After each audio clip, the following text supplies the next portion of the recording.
Good morning and जय हिंद बच्चों मैं अजय कुमार वाराणसी उत्तर प्रदेश से आपके अपने चैनल नौ शिक्षण पे स्वागत करता हूं। बच्चों आपको पता है मैं आपको NMMS की तैयारी करा रहा हूं, यानी कि national means cum merit scholarship, Hindi में कहे तो राष्ट्रीय आय योग्यता आधारित छात्रवृत्ति परीक्षा। और इसके क्वेश्चंस किसी भी एग्जाम में आते ही आते हैं, जो भी बड़े एग्जाम्स हैं। तो आप ये सोचिए जो भी आप तैयारी कर रहे हैं वो आगे आपको काम आने वाली है, चाहे आपके जितने नंबर आए बच्चों। और इस बार आपको बताना चाहूँगा फॉर्म बहुत ढेर सारे डल रहे हैं, 1 लाख के पार मेरे ख्याल से हो चुके हैं ऑलरेडी। पिछली बार का डाटा 85,000 का था, तो हर एक जनपद में कंपटीशन बहुत टफ होने जा रहा है। तो आप तैयारी करते रहिए। 180 में से आप अगर 100 तक ला रहे हैं, 95 भी ला रहे हैं, 95, 90 ला रहे हैं, तो आप मान के चलिए आपका सिलेक्शन कन्फर्म है। ठीक है, बस आपको 50% प्रश्नों को सही करना है एकदम, ये इससे कम नहीं होना चाहिए बच्चों। अगर इससे कम होगा तो दिक्कत होगी। और कई जगह कट ऑफ इससे ऊपर जा रहा है, कई जनपदों में 100 के ऊपर जा रहा है। ठीक है, तो ये नहीं कहा जा सकता, किसी जनपद में 90 भी जा सकता है, किसी में 100 के ऊपर भी जा सकता है। आप अपनी तैयारी क्या करेंगे, आप कोशिश करेंगे 110 की, कि मतलब 180 में से 110 प्रश्न आपके सही हो जाने चाहिए। आपका जो विषय स्ट्रांग है उसको अच्छे से तैयार कर लीजिए, और जो थोड़ा सा कमज़ोर है उस पर और ध्यान दीजिए कि और इसमें ज़्यादा से ज़्यादा नंबर आपके आए। कई बच्चे गणित के लिए बोल रहे थे कि सर गणित हमें समझ में नहीं आ रही है, कठिन उनको लग रहा है। तो बच्चों ये सही बात है, कोरोना की वजह से, जो कोरोना काल आया उस वजह से आप लोग की पढ़ाई 2 साल बाधित रही, इस वजह से हर एक विषय आपका कमज़ोर हो गया है। तो आप क्या करिएगा कि मेरे ही चैनल पे नवोदय की मैंने तैयारी, कई प्रश्न मैंने गणित के बताए हुए हैं, बेसिक चीज़ें समझाई हुई हैं नवोदय की। तो आप नवोदय के जो फाउंडेशनल वीडियोस हैं गणित के, उसको देख लीजिएगा और उसके नोट्स बना लीजिएगा और आए हुए प्रश्नों को हल कर लीजिएगा। आपका गणित एकदम अच्छा हो जाएगा बच्चों, और आपको समझ में भी आने लगेगा। ठीक है, आइए आज के वीडियो को स्टार्ट करता हूँ। पिछले वीडियोस में मैंने विज्ञान का बताया था, आज मैं सामाजिक अध्ययन का स्टार्ट करने जा रहा हूँ। पहला क्वेश्चन है 126, ब्रिटिश संसद ने पिट्स इंडिया एक्ट कब बनाया? तो ये बना था बच्चों 1784 ईस्वी में। ठीक है, फिर है 127, अस्थाई बंदोबस्त या जमींदारी प्रथा किसने शुरू की? ये काफ़ी इंपॉर्टेंट, ये भी बच्चों लॉर्ड कॉर्नवालिस ने किया था। क्वेश्चन 128, बक्सर के युद्ध के बाद अंग्रेजों ने किसे बंगाल का नवाब बनाया? तो ये बनाया था मीर जाफर को, ये भी काफ़ी इंपॉर्टेंट है बच्चों। 129, हड़प्पा सभ्यता के अंतर्गत एक प्रमुख नगर था। आपने देखिए हड़प्पा सभ्यता, जो मैंने हिस्ट्री की सीरीज शुरू की है उसमें बताया है सभ्यताओं के बारे में, तो उसमें मोहनजोदड़ो नाम आ रहा है बार बार। ठीक है, तो मोहनजोदड़ो एक जो है एक प्रमुख नगर था, बाकी ये सब नगर नहीं थे बच्चों। अब है 130, दीन ए इलाही क्या था?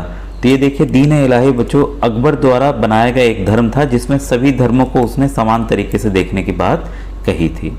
ठीक है, 131, गुप्त काल के किस शासक को भारत का नेपोलियन कहा जाता है? ठीक है, तो इसका आंसर है बच्चों समुद्रगुप्त। ठीक है, ये भी इंपॉर्टेंट है काफ़ी। आप देखिए गुप्त सब में है, तो आपको ध्यान रखना होगा, कंफ्यूजन कभी कभी हो जाता है। समुद्रगुप्त इसका सही उत्तर है। 132, राजा राम मोहन रॉय ने किस संस्था की स्थापना की थी? तो इन्होंने ब्रह्म समाज की स्थापना की थी, ये भी काफ़ी इंपॉर्टेंट है बच्चों। ठीक है, अब आइए 133, पंचतंत्र के लेखक का नाम क्या है? ये भी काफ़ी इंपॉर्टेंट बच्चों, कई बार आ चुका है, विष्णु शर्मा जी। इन्होंने बहुत अच्छी अच्छी बच्चों की कहानियाँ लिखी और आपने अपनी किताबों में पढ़ी भी होंगी कई बार। भारत में शिक्षा के माध्यम के रूप में अंग्रेजी भाषा का समर्थन किसने किया था? तो ये किया था राजा राम मोहन राय जी ने।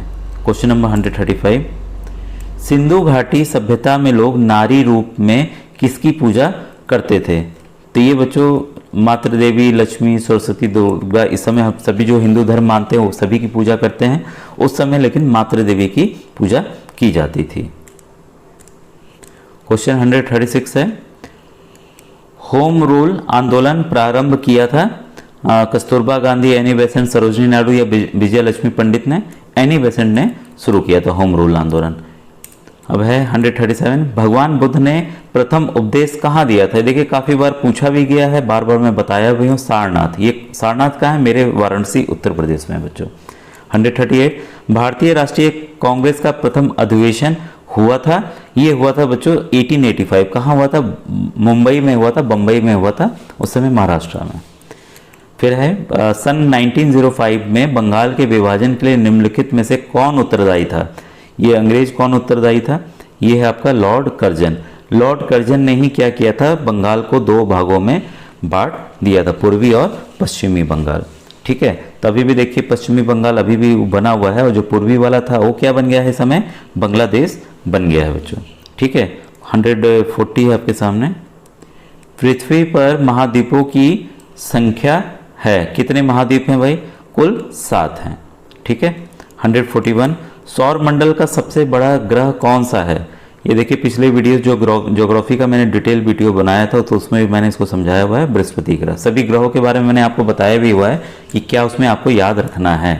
ठीक है, 142 निम्नलिखित में से किस एक नदी को दक्षिण गंगा के नाम से भी जानते हैं। देखिए ये है गोदावरी। गोदावरी दक्षिण की जो है सबसे बड़ी नदी है बच्चों, तो इसको दक्षिण की गंगा भी कहा जाता है। ये बच्चों 143 भारत एवं चीन के मध्य की सीमा रेखा को कहते हैं मैकमोहन रेखा, रेडक्लिफ रेखा, मन्नार की खाड़ी या डोरन लाइन। तो ये बच्चों कहते हैं आपका मैकमोहन रेखा, काफ़ी इंपॉर्टेंट है। भारत और चीन के मध्य जो सीमा रेखा है मैकमोहन रेखा है। 144 पारादीप बंदरगाह स्थित है केरल, उड़ीसा, आंध्र प्रदेश या तमिलनाडु।